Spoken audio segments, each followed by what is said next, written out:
Assalamualaikum warahmatullahi wabarakatuh. Di sini saya akan mempresentasikan tentang ganggang api atau piromida. Sebelumnya, perkenalkan, nama saya Anissa Salmananita dengan NPM 216900012, mata kuliah Mikrobiologi Umum. Sejarah piromida. Filum Piromida sering disebut Dinoflagellata, diberi nama demikian karena pergerakan yang dibantu dua flagella mirip cambuk. Dalam bahasa Latin, dino artinya pusaran air. Dinoflagellata terdiri dari sekitar 1.100 jenis, terutama hidup di dalam air laut.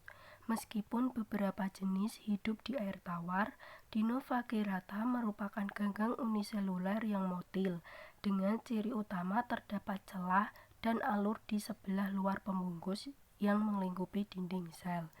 Piromida atau ganggang api adalah alga uniseluler yang menyebabkan air laut tampak bercahaya di malam hari karena sel-selnya mengandung fosfor. Mengapa Piromida atau Dinoflagellata disebut ganggang api? Filum Piromida disebut ganggang api karena cangkang yang mengandung fosfor yang mampu memedarkan cahaya berwarna merah, menyala seperti api atau berwarna hijau biru yang sangat indah, terutama dalam kondisi gelap pada malam hari di air laut. Peristiwa perpendaran cahaya ini disebut dengan bioluminescence. Timbulnya warna merah karena pada protista ini banyak mengandung karotenoid, sehingga penampakannya lebih sering berwarna emas, coklat, atau merah daripada berwarna hijau. Piromida atau Dinoflagellata ini kebanyakan mempunyai vakuola non-kontraktil, kloroplas, dan mempunyai klorofil A dan B. Klorofil hijau Dinoflagellata biasanya ditutupi oleh pigmen merah yang membantu menangkap energi cahaya ketika air dalam keadaan hangat. Dan kaya akan nutrisi, populasi Dinoflagellata akan meledak. Jumlah Dinoflagellata akan sedemikian banyak sehingga air akan berwarna merah oleh warna tubuh. Peristiwa ini dikenal dengan gelombang merah.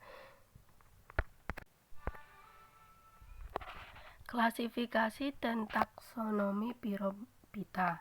Karena Dinoflagellata dapat dilihat baik seperti tanaman dan seperti hewan, klasifikasi mereka telah diperdebatkan di kalangan ahli botani, zoologi, dan paleontologi. Yang paling banyak diterima skema klasifikasi adalah bahwa semua Dinoflagellata adalah anggota kerajaan Protista, divisi Dinophyta, kelas Dinopisae. Dinoflagellata kemudian dimasukkan dalam kelompok ganggang atau Protistas mirip tumbuhan, yaitu filum Piromida, serta diklasifikasi ke dalam banyak ordo, genus, dan spesies berdasarkan karakteristik seperti perilaku makanan, komposisi plat luar mereka, anatomi, dan fisiologi keseluruhan. Taksonomi Piromida dipisahkan ke dalam Demospisae dan Dinophysi. Yang pertama adalah kelompok kecil ditandai dengan dua flagella yang timbul dari ujung anterior sel. Dinding sel terdiri dari dua katup longitudinal yang terpisah pada saat pembelahan aseksual.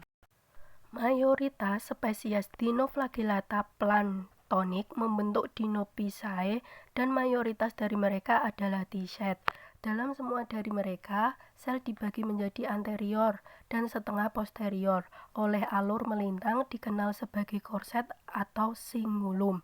Flagella yang begitu diatur bahwa salah satu meluas posterior dari sel dan membungkus lainnya, melintang di sekitar sel di wilayah korset. Pada spesies dengan TK, sebuah dinding sel dibagi menjadi beberapa pelat selulosa terpisah yang dihiasi dengan pori-pori dan atau duri kecil. Genera TK umum meliputi Serratium, Protopteridium, Goniaulac, dan Dinophysi. Struktur Piromida. Di struktur Piromida yang pertama ada Dinoflagellata, pada dasarnya adalah organisme multi-uniseluler dan berflagel 2 atau biflagella, berwarna coklat keemasan serta termasuk protista fotosintetik. Meskipun warna dominan adalah coklat keemasan, tetapi ada juga yang berwarna hijau, kuning, coklat, bahkan biru. Beberapa di antaranya tidak motil, tidak memiliki flagel, ameboid, dan berserabut. Yang kedua, sel umumnya ditutupi oleh mantel atau lempeng kaku terbuat dari selulosa yang tersusun artistik seperti patahan. Susunan lempeng ini disebut dengan armor plate atau lempeng baju baja. Dinoflagellata memiliki dua celah atau alur, yaitu alur longitudinal membujur yang disebut sulcus dan alur melintang yang dikenal sebagai cingulum atau anulus atau korslet. Dua flagella pada Dinoflagellata berbeda, yaitu flagel transversal dan flagel longitudinal. Flagel longitudinal lebih kecil dan halus, serta mengarah ke posterior dan terletak pada sulcus, sedangkan flagella transversal berbentuk seperti pita dan terletak pada cingulum. Dua jenis flagel ini bergerak dalam arah yang berbeda sehingga mengakibatkan terjadinya pusaran air saat Dinoflagellata bergerak. Nukleus berukuran besar dan dinamakan mesokarion oleh Dodd. Bagian kromosom tidak memiliki histon atau RNA. Plastida atau kromatofor memiliki klorofil A dan klorofil C. Vesikula terletak di bagian bawah membran sel. Vakuola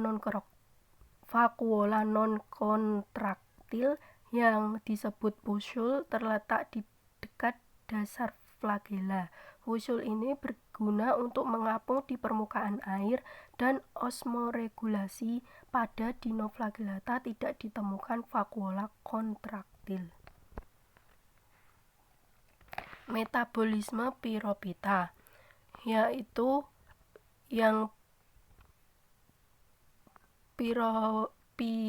Piropita termasuk organisme autotrof, bersifat eukariotik dan hidup di perairan 90% serta di tempat yang lembab 10%. Nutrisi dan makanannya yaitu glukosa dari proses fotosintesis, gliserol dari perairan, dan asetat dari perairan. Dibagi menjadi dua berdasarkan morfologinya. Morfologi Piropita. Pigmen lainnya adalah karotenoid, bentuk tubuh ganggang ovoid tapi asimetri. Habitat Piropita. Sebagian besar berhabitat di air laut, tetapi ada pula yang hidup di air tawar. Manfaat Piropita. Yang pertama, sebagian fitoplankton dan penghasil oksigen. Yang kedua, menyebabkan air laut tampak bercahaya. Yang ketiga, digunakan sebagai bahan baku makanan. Kerugian Piropita. Yang pertama yaitu menjadi parasit pada tubuh hewan laut. Yang kedua, red death yang mengandung racun akibat populasi yang melimpah. Sekian presentasi dari saya. Apabila ada kurang lebihnya mohon maaf. Wassalamualaikum warahmatullahi wabarakatuh.